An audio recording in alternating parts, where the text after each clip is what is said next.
Assalamualaikum warahmatullahi wabarakatuh. Alhamdulillah. Hari ini kita akan masuk pada tema yang terakhir subjek geografi kita, iaitu isu dan pengurusan alam sekitar. Dalam tema yang terakhir ni, kita akan ada dua bab. Bab 12 dan 13. Hari ini kita akan masuk bab 12, iaitu sumber air. Okey. Jadi dalam tajuk ataupun bab 12 ni, kita akan ada 4 perkara ataupun objektif yang kita nak capai. Dia panggil standard pembelajaran, iaitu yang pertama, kita nak kenal pasti sumber air yang ada di Malaysia. Okey. Yang kedua, kita nak jelaskan contoh punca krisis air di Malaysia. Maksudnya krisis air ni masalah air lah. Masalah air. Puncanya. Kita nak tengok puncanya. Okey. Yang ketiga, kita nak bincangkan kesan. Okey. Yang tadi kita tengok pada punca. Okey. Punca. Sekejap. Okey. Yang mula-mula tadi kita tengok pada punca. Ini punca. Okey, yang kedua kita tengok pada kesan. Okey, biasa-biasanya kalau punca, dia mesti ada kesan dia. Okey, dan kalau geografi ni dia memang berangkai tiga ni. Ada punca, ada kesan, dan yang terakhir kita nak tengok pada langkah-langkah untuk mengurangkan kesan masalah ataupun krisis air. Okay. Jadi, lepas ni kalau kata kita kena buat kerja kursus, ni benda biasalah. Mula-mula kita kena huraikan apa itu sumber air. Lepas tu, dia bagi satu masalah. Okay, contohnya, masalah krisis air tu. Dia nak tahu apa punca krisis air tu. Lepas tu, kesan kepada kita ataupun alam sekitar. Okey, dan lepas tu bila ada kesan, ada punca tadi, kena ada langkah-langkah untuk mengatasi masalah krisis air ataupun masalah-masalah yang timbul. Okey. Next, kita akan masuk pada, kita tengok pada senarai kandungan dulu. Okey. Kita akan tengok pada pengenalan. Okey, lepas tu jenis-jenis sumber air. Punca krisis air. Kita tengok di Malaysia. Okey, kesan krisis air dan juga langkah-langkah untuk mengurangkan krisis air. Okey, kita pergi pada pengenalan. Okey, pengenalan kat sini.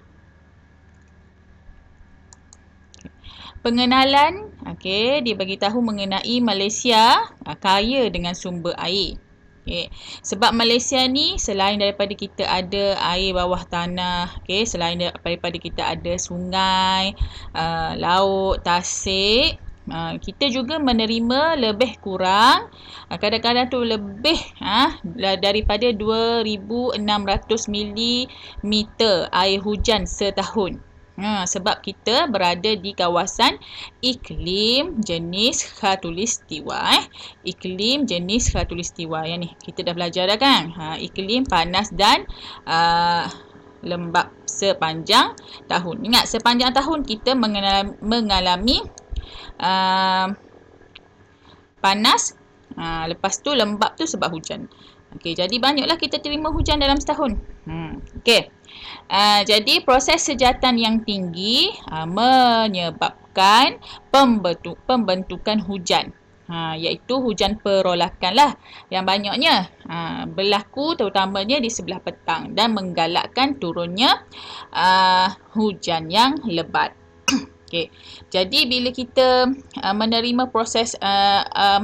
proses sejatan yang tinggi, jadi hujan tu banyak terkumpul di dalam awan. Lepas tu turunlah bukan hujan, air tadi yang tersejat tadi terkumpul dalam awan banyak, lepas tu dia turun sebagai hujan. Okey. Seterusnya kita masuk pada jenis-jenis sumber air. Di Malaysia tadi cikgu ada sebut tadi secara tak langsung. Yang pertama kita ada air permukaan dan yang kedua kita ada air bawah tanah. Sumber air permukaan ialah dari sumber sungai dan juga tasik. Okey, sungai digunakan sebagai apa orang kata? Sumber utama bagi kegunaan harian. Okey, bagi kegunaan domestik ataupun harian. Macam yang kita dah belajar sebelum ni lah, cikgu pun dah terangkan. Domestik itu ialah kegunaan yang kita buat hari-hari. Mandi, pakai, basuh baju, apa dia lagi? Memasak. Okey, kegunaan harian. Okey. Sumber air di Malaysia pula terdapat di lembangan sungai. Okey, di lembangan sungai. Sebab Malaysia ni ada banyak sungai. Okey. Yang seterusnya, air permukaan juga ialah air tasik. Okey, air tasik. Selain daripada tasik semula jadi, kita juga ada tasik buatan. Macam tasik Kenyir. Contohnya, okey, dia buat tasik Kenyir ataupun tasik buatan untuk menjana tenaga hidroelektrik.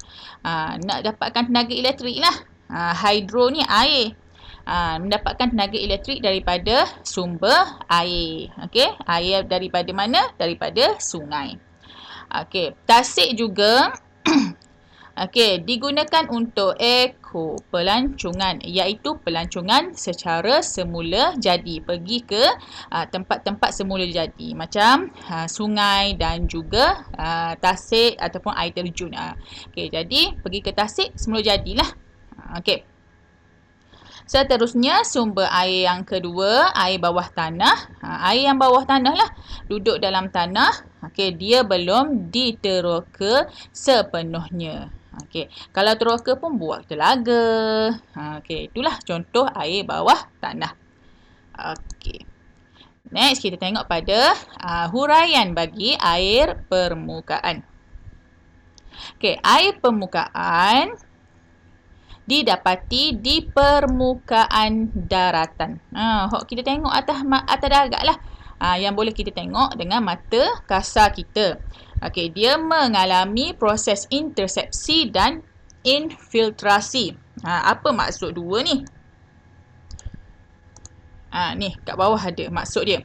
Intersepsi ialah air hujan yang tidak menyerap.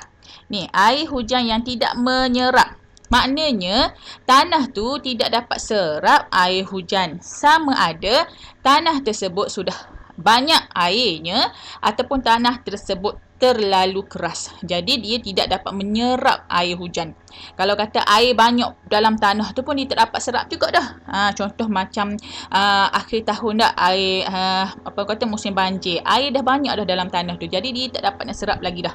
Okey, tu intersepsi. Okey, jadi bila dia tak dapat serap ke dalam tanah, kita akan nampak dia berada di atas daratan. Sebab tu dia panggil air permukaan. Okey, yang kedua, proses infiltrasi, iaitu air di permukaan yang menyerap ke dalam tanah. Dia air permukaan. Okey, tapi dia boleh serap ke dalam tanah. Okey. Seterusnya, apabila hujan turun, ia akan mengalir di permukaan bumi. Dia mengalir di permukaan bumi dan masuk ke sistem saliran. Sistem saliran tu apa? Sistem saliran ni lah sungai, empangan dan tasik. Kita belajar dah kan itu bentuk muka bumi saliran. Bentuk muka bumi saliran ialah sungai, tasik. Okey, ni tambah selagi empangan. Empangan dekat mana? Empangan dekat sungai lah. Okey. Jadi, seterusnya, sungai merupakan sumber air utama. Ni dia bagi fungsi bagi sungai, iaitu untuk kegunaan domestik, perindustrian dan mengairi kawasan pertanian. Okey, contoh dia bagi sungai di permukaan lah, kita nampak kan. Sungai Kelantan, Sungai Rajang di Sarawak, Tasik Kenyir di Terengganu dan Tasik Bereh di Pahang. Okey, ni yang kita nampak iaitu air permukaan. Okey, next. Okey, sungai. Tadi dah bagi tahu dah fungsi sungai untuk kegunaan domestik. Okey, ada banyak lembangan sungai. Dia bekalkan air bersih lah. Okey, nak selamat minum air sungai Okey, sebab dia banyak.